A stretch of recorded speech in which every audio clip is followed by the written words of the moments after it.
They say family is the most reliable thing we have, that it's our rear guard, our roots, our foundation, that no matter what happens, your relatives are supposed to be there for you. A lot of us grow up with that idea. It sounds right, almost impossible to argue with. But there's one problem. Real life often looks very different. Sometimes it's family that hurts the most, the place where you can't be yourself, where love always comes with conditions and closeness comes with tension. And the hardest part is that for a long time, you don't even realize what's happening to you. It feels like this is just how everyone lives, like it's normal, like it's just clashing personalities, or my parents had a hard life too. Family estrangement almost never starts suddenly. It's not about one big fight or one sentence after which everything collapses. Most of the time, it's a long, slow process. For years, the relationship looks completely normal. You call each other, meet sometimes, celebrate holidays. From the outside, nothing seems off, but inside, something is gradually wearing away.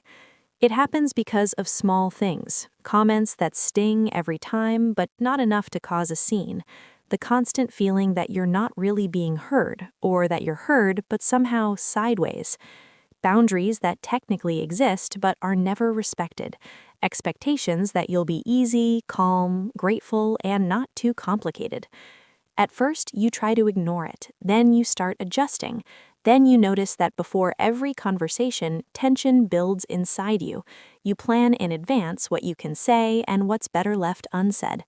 After talking, there's this strange exhaustion, like you've just run a long race.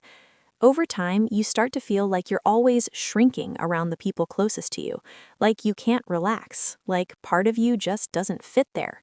And at some point, you realize it's not about one specific conflict, it's about the constant pressure itself. From the outside, when the break finally happens, it often looks sudden. People genuinely don't understand how it came to this. Everything was fine, all this over something so small, you could have just talked it out. But the truth is, it wasn't sudden. Everything that had been building for years was just invisible for a long time. The final argument is almost never the real cause. It's more like the last drop, the moment when something inside finally breaks.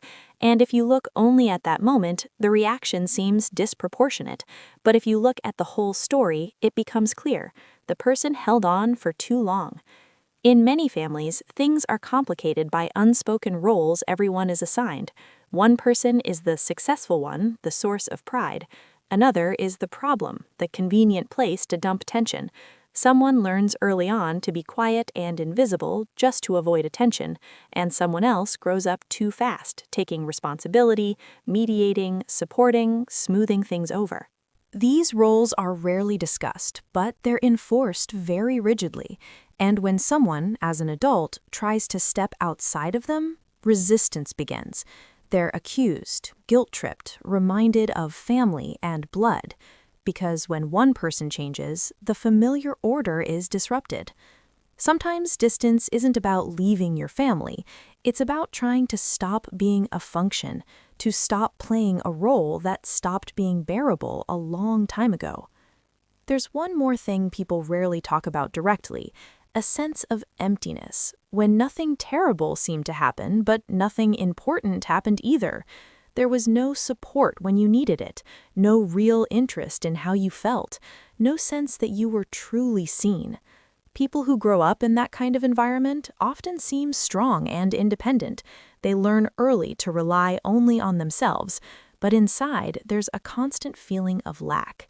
And they keep returning to the parental system, hoping that this time something will be different, that this time they'll be heard. And every time it ends the same way. At some point, it becomes clear that continuing to hope just means hurting yourself over and over again. And then distance stops being cruelty, it becomes a way to survive. People often ask, if it's so hard, why not leave earlier? The answer isn't simple, because we're taught from childhood that leaving is bad, that protecting yourself is selfish, that if you're in pain, it means you're not patient or grateful enough. And then there's hope. It's incredibly persistent. It makes you believe that just a little more and things will change, that if you're softer, calmer, more convenient, the relationship will finally become warm. That hope can keep someone stuck for years. When distance finally appears, it rarely brings just one feeling. Usually it's a mix. There's grief for what never happened, guilt for the relief, and a strange sense of calm because the constant tension is finally gone. There's also that lingering, pulling feeling of loss when someone is alive but emotionally unreachable. There's no closure, no final conversation that puts everything in its place, just the understanding that this closeness won't exist. Over time, as the noise fades, space appears. A person starts to notice they can breathe more freely, that they have the right to feel, to choose, to say no. Questions come up that never even occurred before. Where do I feel calm? With whom don't I have to stay on guard?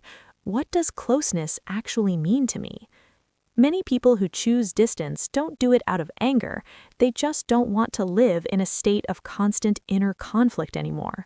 They don't want to pass on the pain they got used to, and gradually they begin building other connections, simpler ones, more honest, without having to earn the right to be respected. That's when it becomes clear that family isn't just about blood and obligation, it's about safety, about being able to be yourself, about relationships where you don't have to keep paying with yourself just to be allowed to stay close. Sometimes leaving isn't destruction, it's an attempt to finally start living for real.